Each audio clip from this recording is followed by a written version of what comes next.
Ce soir, on va parler d'Halloween. Non, pas du tout, on va pas parler d'Halloween, on va parler d'un truc beaucoup plus drôle, on va parler de la mort, parce que demain, c'est la Toussaint. Et le lendemain de la Toussaint, c'est le jour des défunts, le jour des morts. Ça, c'est le 2, en fait, hein, on confond parfois. Et Halloween, en fait, c'est le jour des dents mortes des enfants. Ça, c'est une fois que les dentistes auront dû passer à cause des bonbons, tout ça.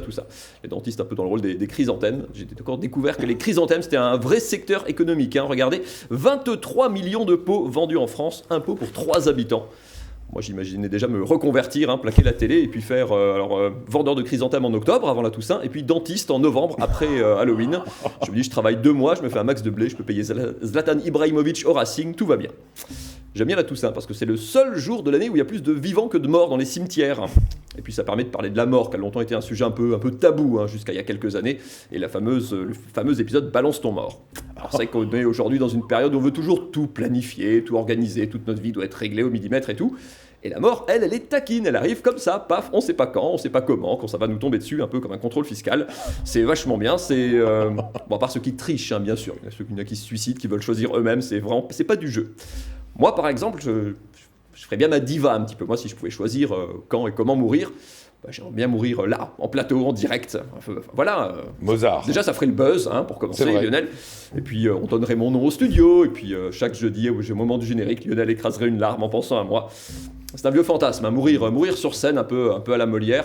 Alors, c'est une légende, hein, Molière n'est pas du tout mort sur scène. Hein. Il est mort après une représentation, chez lui, mais après une représentation du Malade imaginaire, comme quoi il avait un peu d'humour aussi. Il y en a un qui a fait mieux que Molière, et c'est un Lorrain, ça ne s'invente pas, en mourant, lui, littéralement sur scène et en pleine action, en plein ébat sexuel, justement. C'est véridique, hein, vous voyez l'article du Républicain Lorrain.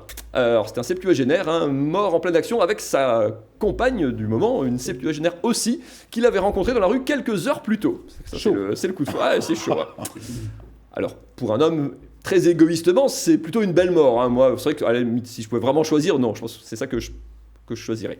Il faut juste reconnaître que ça laisse quand même sa partenaire dans un moment un petit peu gênant, hein, outre la peine, hein, de perdre les talons, truc. C'est selon le moment de l'acte tourné, si le monsieur est dessus. Enfin bon, vous voyez ce que je veux dire, c'est un peu gênant quand même.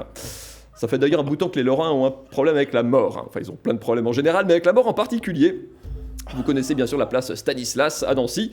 Nommé comme ça en hommage à Stanislas Leszczynski, ancien roi de Pologne, beau-père de Louis XV et duc de Lorraine, on est donc au XVIIIe siècle.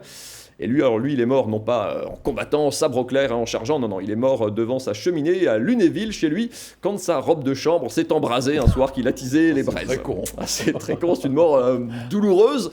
Ce qui est d'autant plus douloureux, c'est les conséquences, parce qu'il est mort sans héritier mâle, et donc c'est le moment à sa mort où le duché de Lorraine passe à la France. C'est un peu l'origine de la théorie du papillon, hein, vous savez, le battement d'aile à Sydney qui provoque un typhon, tout ça. Bah là, quelques braises, une robe de chambre, hein, en Lorraine, et puis qui c'est qui paye les conséquences des siècles après? C'est les voisins alsaciens qui n'ont rien demandé à personne. Voilà, ça c'est vraiment les grosses catastrophes, ça naît toujours avec une connerie au départ. Ce qui est important, en fait, pour finir, c'est quand même... On se rend compte que ce qui est important avec la mort, c'est que les gens qui restent après nous se souviennent de nous, que sur une note positive, que ça reste un bon souvenir, puis même qu'à la limite... ça ne les fasse pas pleurer, même éventuellement sourire. C'est ce qu'a réussi Frank Ice. Alors lui, il n'est pas lorrain du tout, Frank Ice, il est américain, c'était un jockey qui courait dans les années 20 à côté de New York, sur un hippodrome. Vous le voyez en pleine action, il participe à New York le 4 juin 1923 à un steeplechase. Il n'avait jamais remporté la moindre course, son cheval non plus, Sweet Kiss, doux baiser, il était à 20 contre 1.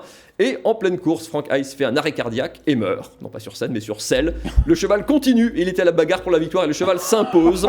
Ça ne s'invente pas, c'est une histoire véridique, vous pouvez le regarder. Il y a la coupure du New York Times de l'époque, c'était il y a presque 100 ans.